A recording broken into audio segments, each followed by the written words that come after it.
Porque Dios quiere que nuestros matrimonios sean magníficos. Y la clave para un matrimonio estupendo se encuentra en su palabra. Las generaciones van y vienen, pero los 10 mandamientos de Dios permanecen para siempre. No necesitan ser enmendados ni revisados, y en el verdadero sentido de la palabra nosotros somos quebrantados por ellos cada vez que los rompemos. Un antiguo emperador construyó lo que hoy se conoce como la Gran Muralla China. La construyó para detener la invasión de sus enemigos del norte. La muralla era tan alta, tan maciza y tan ancha que carrozas tiradas por caballos circulaban cómodamente por su superficie. Dicen que es una de las cosas construidas por el hombre que puede ser vista desde la luna. Pero sabía que esa muralla no detuvo al enemigo. ¿Sabe por qué? Porque el enemigo lo único que tuvo que hacer es sobornar a los guardias de una de las puertas. Así que, a pesar de que era una muralla enorme, hubo un enemigo adentro que dejó entrar al enemigo desde afuera. Hay que tener guardianes en la puerta de nuestro corazón, de nuestra vida. Las paredes de contención y las leyes de la palabra de Dios no sirven de nada a menos que los guardianes estén en el interior, no en el exterior. El 7º mandamiento tiene que ver con toda clase de inmoralidad sexual. Y lo que en síntesis dice es que todo acto sexual fuera del matrimonio es un pecado grave. Aquí se incluye el sexo antes del matrimonio y el sexo fuera del matrimonio, y es un pecado contra Dios. En nuestra moderna sociedad se dice que los 10 mandamientos, y especialmente el 7º, están totalmente fuera de un concepto moderno, que hay una nueva moralidad. Mientras tanto, los hogares se están destruyendo, y nuestros jóvenes están siendo seducidos y arrastrados hacia las alcantarillas del pecado. Las enfermedades venéreas son una dolorosa realidad, porque hombres y mujeres no dejan de fornicar. Busque 1 Corintios 10:8. Ni forniquemos. Ahora veamos lo que dice Colosenses 3:5. Haced morir pues lo terrenal en vosotros: fornicación, impureza, pasiones desordenadas, malos deseos y avaricia, que es idolatría. Vayamos a 1 Tesalonicenses 4:3. La voluntad de Dios es vuestra santificación, que os apartéis de fornicación. La palabra fornicación significa inmoralidad sexual antes o después del matrimonio. Si usted es sexualmente activo antes del matrimonio, está quebrantando el mandamiento de Dios. Y alguno pensará, bueno, yo no estoy casado. Escuche, si usted es sexualmente activo antes del matrimonio, está pecando contra la persona con la que se casará. Está construyendo obstáculos y barreras que tendrá que enfrentarlos después de que se case. Muchos de nosotros que tenemos hijos y nietos nos preocupamos acerca de con quién se casarán. ¿Será con una persona sexualmente limpia y pura? ¿Cómo ellos van a encontrar la persona adecuada para que sea su esposo o su esposa? Debemos enseñarles para que sean esa clase de persona, porque si son personas limpias y puras, potencialmente tienen mejores oportunidades de encontrar otra persona limpia y pura. Aldous Huxley, el famoso escritor inglés, en su libro Un Mundo Feliz, dice lo siguiente: en unos pocos años más, sin lugar a dudas, las licencias matrimoniales se venderán como licencias vehiculares, válidas por 12 meses, sin ninguna ley que prohíba más de un vehículo a la vez. Nuestra moderna sociedad ya casi ha llegado a ese punto. Quiero que piense en una montaña y al pie de esa montaña un hermoso valle. Hay un serpenteante camino en un lado de la montaña que bordea sobre enormes precipicios. Y aunque hay obstáculos en ese camino, sin embargo no hay ninguna valla protectora. Desde lo alto de ese camino en la montaña, muchos vehículos bajan hacia el valle transportando pasajeros. Pero como el camino es tan malo y lleno de huecos y rocas y otros obstáculos, los pasajeros sufren las consecuencias físicas de maltrato durante el trayecto. Cuando desde lo alto de la montaña vieron el hermoso valle, pensaron que el viaje iba a ser fabuloso. Pero durante el trayecto la realidad fue distinta. Esto es una ilustración de lo que está sucediendo con los matrimonios en nuestros días. ¿Qué debemos hacer? Primero debemos tener compasión de aquellos cuyos vehículos se han accidentado. Nuestros brazos deben estar abiertos para esas personas, así como los brazos y el amor de Dios está abierto para todos. Dios es un Dios que perdona y restaura y no guarda rencores. Hay mucha gente quebrantada en nuestro mundo que necesita conocer del amor de Dios, y a lo mejor usted puede ser el mensajero de ese amor.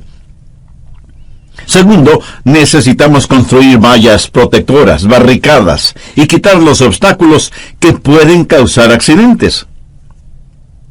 Hoy en día la vida para nuestros hijos es muy peligrosa, porque todo está en contra de lo que significa la seguridad de un hogar bien cimentado. El diablo ha sacado toda la artillería del infierno para destrozar los matrimonios, para destruir los hogares. Tercero, creo que figurativamente debemos enseñar a las personas cómo manejar, dar instrucciones, brindar ayuda. Y eso es lo que estoy tratando de hacer por medio de estos mensajes, ayudar a las personas, especialmente a los jóvenes, porque los jóvenes en nuestros días se casan sin estar preparados acerca de lo que significa el matrimonio, el hogar. La sociedad no ayuda en este asunto. Tanto es así que es más fácil el sacar una licencia matrimonial que sacar una licencia para manejar. Tal parece que para manejar usted necesita saber algo. Para casarse no necesita saber nada. Lo que tenemos ahora es un círculo vicioso. Hogares destrozados producen personas destrozadas, que producen más hogares destrozados, que producen más personas destrozadas. Pero, mi amigo, mi amiga, eso no es un círculo irreversible. Lo que necesitamos hacer es romper ese círculo vicioso. Lo que necesitamos hacer es enseñar a los jóvenes hoy cómo tener un buen y bendecido matrimonio, cómo bajar desde la cúspide de la montaña al valle. Pudiera ser que usted esté felizmente casado o casada. Aún así, este mensaje le puede ser beneficioso. Si usted todavía está soltero o soltera, este mensaje tiene aplicación para usted. ¿Por qué? Porque tenemos una responsabilidad delante de Dios, ya sea que estemos casados o seamos solteros. Debemos ayudar a los demás. Debemos ser parte del equipo de ayuda para la gente joven, para prepararles para el matrimonio, para que formen sus hogares sobre bases realmente seguras. Permítame compartir con usted 3 cosas importantes. Primero, debemos enseñar a los jóvenes el plan de Dios para un magnífico matrimonio. Veamos Génesis 2, versos del 21 al 24. Entonces Jehová hizo caer sueño profundo sobre Adán, y mientras éste dormía, tomó una de sus costillas y cerró la carne en su lugar. Y de la costilla que Jehová tomó del hombre, hizo una mujer, y la trajo al hombre. Dijo entonces Adán: esto es ahora hueso de mis huesos y carne de mi carne. Esta será llamada varona, porque del varón fue tomada. Por tanto, dejará el hombre a su padre y a su madre, y se unirá a su mujer, y serán una sola carne. En esas 2 palabras, por tanto, se encierra todo lo que significa el matrimonio. Esta es la esencia del matrimonio. Todo está incluido en el verso 24. Por tanto, dejará el hombre a su padre y a su madre, y se unirá a su mujer, y serán una sola carne. Cualquier consejo que usted pueda dar solo será una extensión, una extrapolación de este versículo, porque este versículo habla de la prioridad en el matrimonio. Note muy bien lo que dice. Por esta causa dejará el hombre a su padre y a su madre. ¿Qué es esto de la prioridad en el matrimonio? Significa que el matrimonio tiene la más alta prioridad. La más alta prioridad en las relaciones humanas no es la de los padres hacia los hijos o de los hijos hacia los padres, sino la de marido y mujer. Por lo tanto, como padres, debemos preparar a nuestros hijos para cuando dejen el hogar. Debemos ser como las águilas que desde muy temprano enseñan a sus aguiluchos a volar, porque saben que un día tendrán que abandonar el nido. Por supuesto que los aguiluchos no quieren abandonar el nido, es tan cómodo y acogedor. Y mamá águila siempre trae sabrosa comida para sus polluelos. Pero llegará el momento de abandonar el nido. Sé que muchos padres y madres no quieren tener el nido vacío, así que hacen todo lo posible, y algunos hacen hasta lo imposible, para retener a sus hijos. ¡Qué tremenda equivocación! Y muchos padres defienden su comportamiento diciendo que quieren dar a sus hijitos las cosas que ellos nunca tuvieron. ¿Está tratando de dar a sus hijos las cosas que sus padres no le dieron a usted? ¿Les da a usted amor y comprensión a sus hijos, aunque usted no recibió eso de sus padres? Y no solo está la prioridad en el matrimonio, sino también la permanencia en el matrimonio. La palabra unirá, en el hebreo, conlleva la idea de algo que está soldado, fuertemente pegado. Busque Marcos 10:9. Por tanto, lo que Dios juntó, no lo separe el hombre. El matrimonio es un pacto permanente. El matrimonio es hasta que la muerte lo separe. Cada matrimonio que considere el divorcio como opción solo muestra a dos personas que tienen una creciente gran potencialidad para romper su matrimonio. Algunos dicen, nos divorciamos porque teníamos problemas. Pero escúcheme con atención. Las personas que permanecen casadas y las que se divorcian tienen básicamente la misma clase de problemas. Quiero decir, todos los matrimonios tienen problemas, pero no todos los matrimonios terminan en divorcio. La diferencia entonces no está en los problemas, sino en el compromiso mutuo. Si un hombre dice que entiende a las mujeres, le puedo asegurar que también mentirá sobre cualquier otra cosa. Un hombre llega a su casa y encuentra a su esposa llorando. Cuando le pregunta qué le pasaba, ella contestó, creo que la comida que hice hoy es la peor que he preparado. Y él, tratando de consolarle, le dice, oh no, querida, eso no es cierto. Pero independientemente de cualquier problema que esté enfrentando dentro de su matrimonio, jamás entretenga la idea del divorcio. Elimine esa palabra de su pensamiento y de su vocabulario. El divorcio es el único juego en el cual los dos pierden. Ya dije que todos los matrimonios enfrentan problemas. Digamos que el 90% de su matrimonio es maravilloso y el 10% de su matrimonio es problemático. Ahora escúcheme.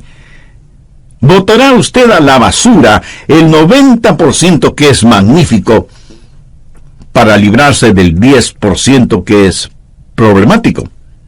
Absurdo, ¿no le parece? Y eso sucede por falta de compromiso mutuo. Génesis 2:24 habla de la prioridad de la permanencia en el matrimonio y del propósito del matrimonio, y serán una sola carne. Y esto tiene que ver con mucho más que la simple unión sexual, aunque eso está incluido. Significa que serán una carne físicamente, emocionalmente y espiritualmente. El matrimonio es un romance, Y en el primer capítulo, tanto el héroe como la heroína mueren para ser una nueva persona. El matrimonio es como un violín. El violín sin el arco no puede producir música. El arco sin el violín no puede producir música. Pero cuando los dos están juntos, habrá música. Eso es el matrimonio. Dios toma dos para hacerlos uno. Y aunque muchos pueden pensar que esta es una idea antigua y pasada de moda, no por eso deja de ser buena y verdadera. Las mejores relaciones físicas y sexuales, tanto como la mejor estabilidad emocional, llegan a la vida de quienes confían y esperan en Dios y se mantienen puros para el matrimonio. Encuestas seculares muestran que matrimonios felices sexualmente por lo general asisten a la iglesia. La encuesta dice que 2/3 de los que respondieron van a la iglesia semanalmente y están satisfechos con su vida sexual, comparado con más de la mitad de los que están insatisfechos y que nunca asisten a ninguna iglesia. Y con ese dato estadístico termino la primera parte de mi mensaje para concluirlo en el próximo programa. Tanto los matrimonios de creyentes como de incrédulos o ateos tienen problemas, pero está comprobado que en los matrimonios en los cuales hay una realidad espiritual relacionada con Dios, las probabilidades de que ese matrimonio permanezca son mayores. Amiga, amigo, ¿qué de su matrimonio? Si usted no tiene al Señor Jesucristo en su vida, Dios y su palabra no tendrán ningún significado para usted. Pero sabe que puede hacer una decisión espiritual por Cristo ahora mismo. Si tal es su deseo, voy a orar una sencilla oración que le sirva a usted de guía. Ore con sus propias palabras, pero hágalo con toda fe, con toda sinceridad. Querido Dios, reconozco que muchos de los problemas en el hogar son porque no tenemos la realidad de tu presencia en nuestras vidas y pecamos de 1000 modos diferentes cotidianamente. Sé que necesito tu misericordia para tener el perdón de mis pecados. Señor Jesús, tú eres el bendito Hijo de Dios que derramaste tu sangre y diste tu vida en la cruz del Calvario para perdonarme, limpiarme y darme vida eterna. Gracias por amarme de esa manera. Este momento, con todas las fuerzas de mi ser, te recibo como mi Salvador y mi Señor. Ven a vivir en mi corazón. Hazme la clase de persona que tú quieres que sea, y ayúdame a nunca avergonzarme de ti ni de tu bendita palabra. Ayúdame a vivir por ti y para ti. Lo pido en tu santo nombre. Amén.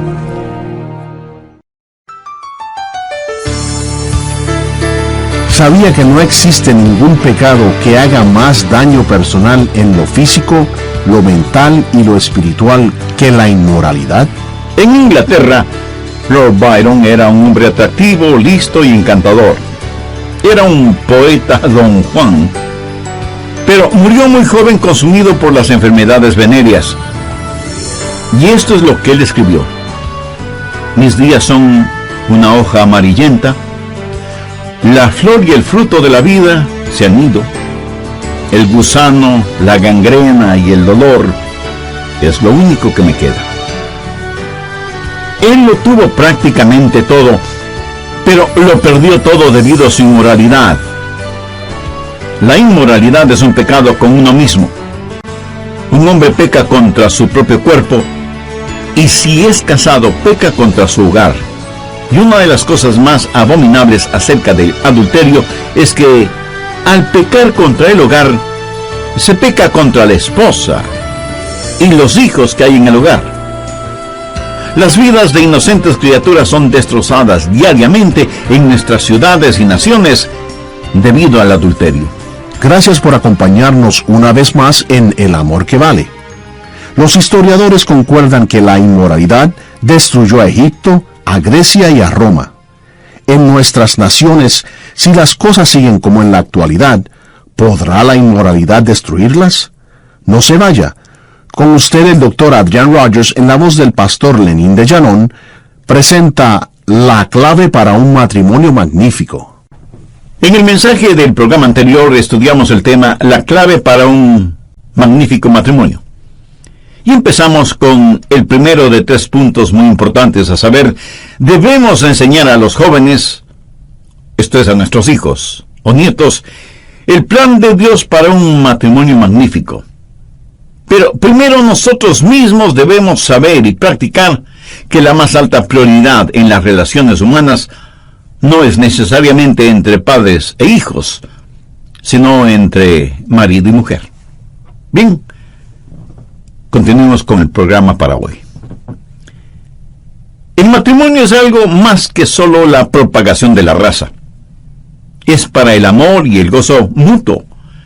Y cuando Dios dice no debes hacerlo, lo único que está diciendo es no te hagas daño. Y cuando Dios dice hazlo, está diciendo sé feliz.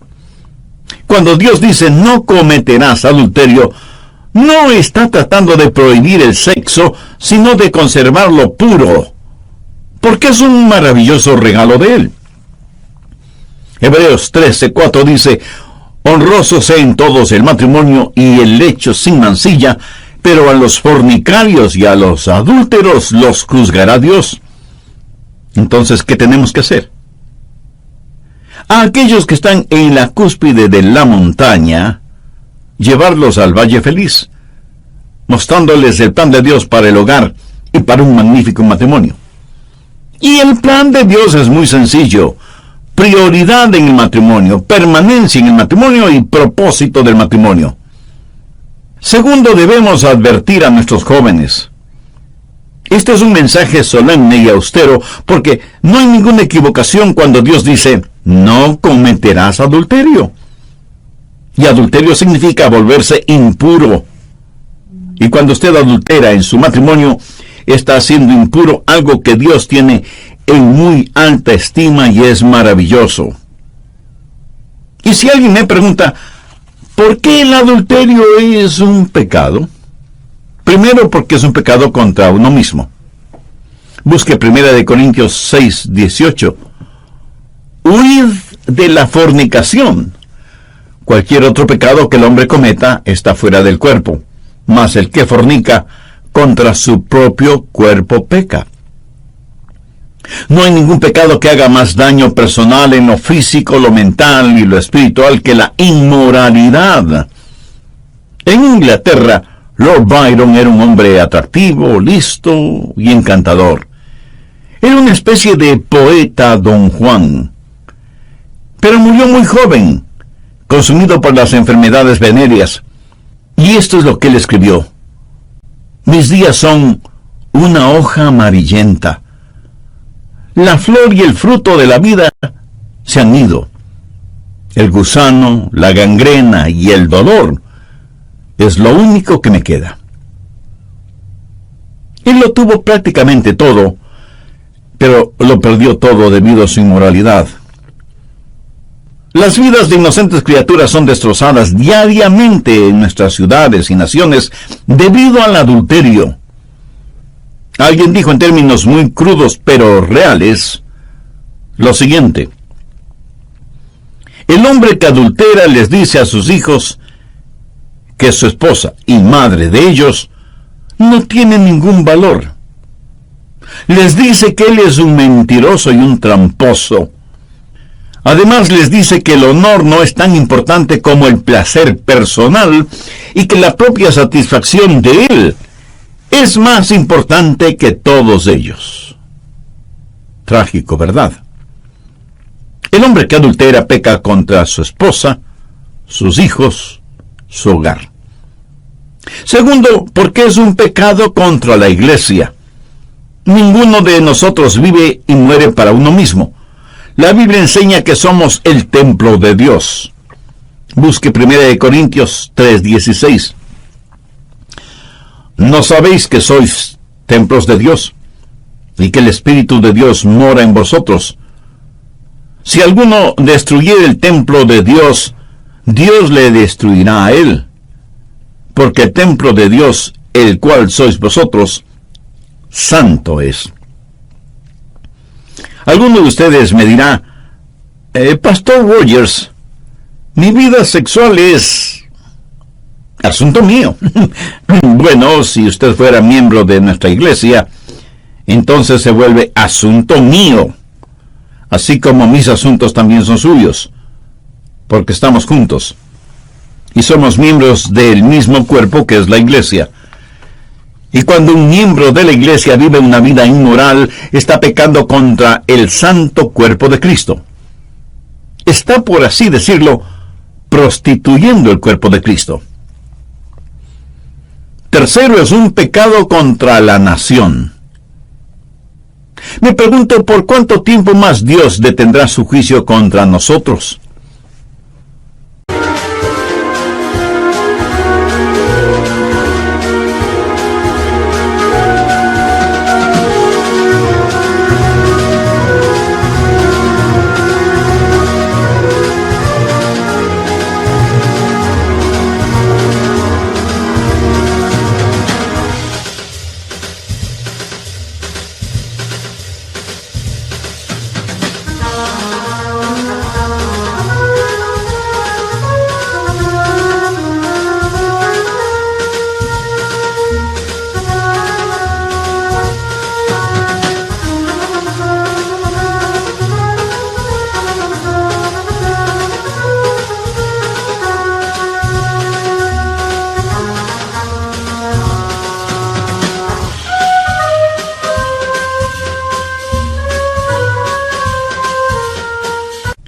El historiador Gibbons, que escribió acerca del surgimiento y la caída del Imperio Romano, dice que el pecado de inmoralidad fue la causa determinante para la desaparición del Imperio Romano.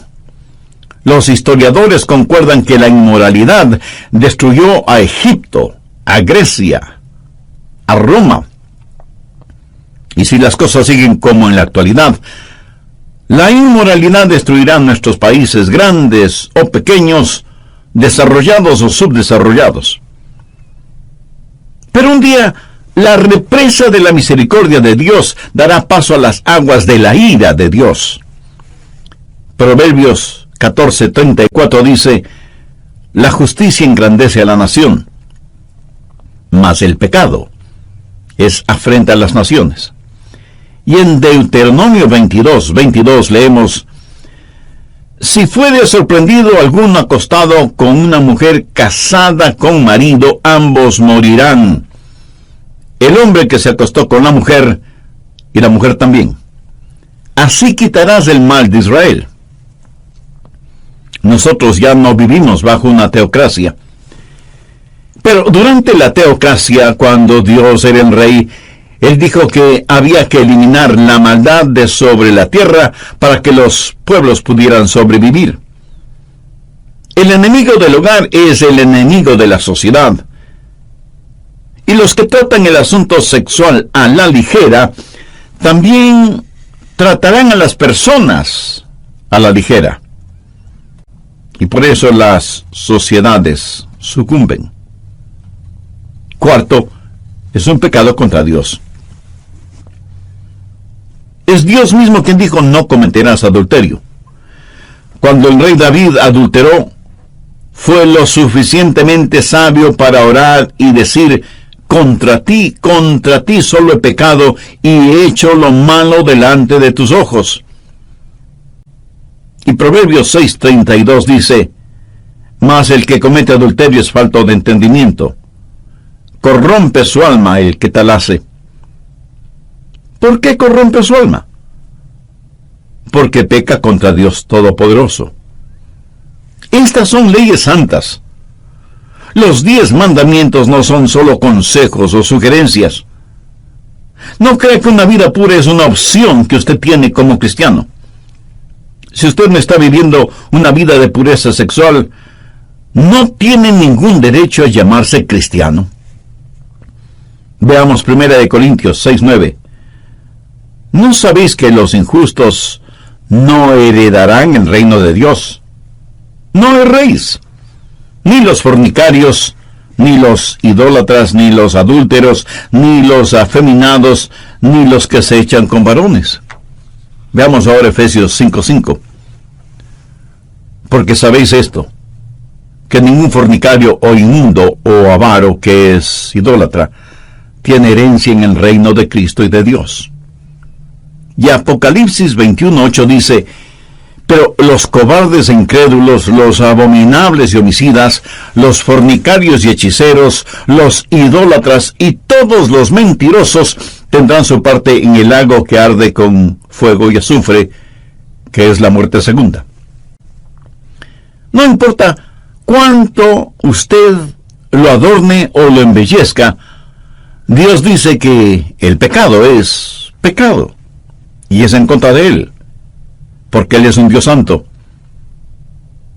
Sus hijos no deben vivir habitualmente en pecado. Algunos me dirán que son miembros de tal o cual iglesia, que viven vidas correctas y que por eso no les pasará nada. Pues no se alegre demasiado. Mire lo que dice Hebreos 12:8. Pero si se os deja sin disciplina, de la cual todos han sido participantes, entonces sois bastardos y no hijos. La Biblia dice que Dios, al que ama, disciplina cuando es necesario disciplinar. Romanos 2:5. Pero por tu dureza y por tu corazón no arrepentido, atesoras para ti mismo ira para el día de la ira. Todas estas cosas necesitamos enseñar a nuestros hijos. Tenemos que advertirles, que sepan, que conozcan todas estas cosas por su propio bienestar. Es más, necesitamos ser ejemplos, modelos para nuestros hijos. Yo sé que eso es difícil, pero debemos hacerlo. Permítame darle algunas palabras que podrán ayudarle para encauzar su matrimonio si está fuera de cauce. Primero, decisión. Decídase por Cristo. Entréguele su corazón, aunque esté lleno de pecados. Isaías 1:18 dice: venid luego, dice Jehová, y estemos a cuenta. Si vuestros pecados fueren como la grana, como la nieve serán emblanquecidos. Si fueren rojos como el carmesí, vendrán a ser como blanca lana. Dios le perdonará cada uno de sus pecados y no se acordará jamás de ellos. Segundo, dependencia. No solo tome una decisión por Cristo, sino que empiece a depender de Él. Deje que la vida de Él llene de energía y poder su vida. Él no simplemente le perdona y le dice: ahora procura ser mejor. No, Él viene a vivir en usted por medio de su Santo Espíritu y llena diariamente su vida con su poder y energía. Tercero, devoción. Comience a derramar su amor por Cristo y su familia. Ame a Dios y a su cónyuge con un amor sobrenatural. Cuando un hombre se me acerca y me dice: pastor, me voy a divorciar de mi mujer porque ya no le amo, él no va a escuchar de mí palabras de consuelo, porque el amor es una decisión. Dios nos ha ordenado amar. Cualquiera puede amar si decide amar. La Biblia dice que los esposos deben amar a sus esposas. Y eso, mi amigo, no es una sugerencia. Es una orden, un mandamiento. Así que no me venga con la excusa de: he dejado de amar a mi esposo o a mi esposa, o tenemos diferente carácter, o cosas por el estilo. Usted decide amar y comienza a hacerlo con devoción, amor para Dios y amor para su familia. Cuarto, desarrollo. Aprenda a hacer crecer su amor. ¿Pero qué es el amor? El amor no es como un diamante o alguna otra piedra preciosa en la que súbitamente tropezamos, o que la encontramos, o la adquirimos para guardarla como un tesoro para siempre. No, eso es algo estático. Más bien el amor es como una flor. Debe ser sembrada, cultivada, cuidada. Debemos nutrirla para que siempre esté en crecimiento. Amigos, si usted no ama a su esposa más de lo que la amaba cuando se casó, entonces la ama menos. porque el amor nunca es estático. No se contente con solo sembrar la flor del amor. Acepte y cumpla las responsabilidades inherentes a esa siembra. Cuando junto en matrimonio a un hombre y a una mujer, les pregunto, ¿continuarán alimentando el amor que se tienen día tras día, mes tras mes, año tras año, utilizando los mejores recursos de sus vidas? Y al hombre le digo, déjeme darle un consejo muy sencillo. Nunca se ponga a coquetear con ninguna otra mujer, pero nunca deje de coquetear con su esposa. Dígale piropos, abrácela, bésela. Revise esos pequeños detalles que no solo son significativos para ella, sino que son muy importantes en el matrimonio. Mantenga fresca la miel, no solo durante la luna de miel. Quinto, disciplina. La Biblia dice que los amigos de los necios serán destruidos. Los amigos que le inducen al pecado no son amigos. Tenga cuidado de lo que mira en la televisión. Hay canales y programas que sencillamente no debe mirarlos. No se deje influenciar por la propaganda. Usted no pondría basura en su boca, ¿verdad? Entonces, ¿por qué poner basura en su mente? Y no me venga con el cuento de que esas cosas no le afectan a usted. Escuche lo que dice Proverbios 6:27. ¿Tomará el hombre fuego en su seno sin que sus vestidos ardan?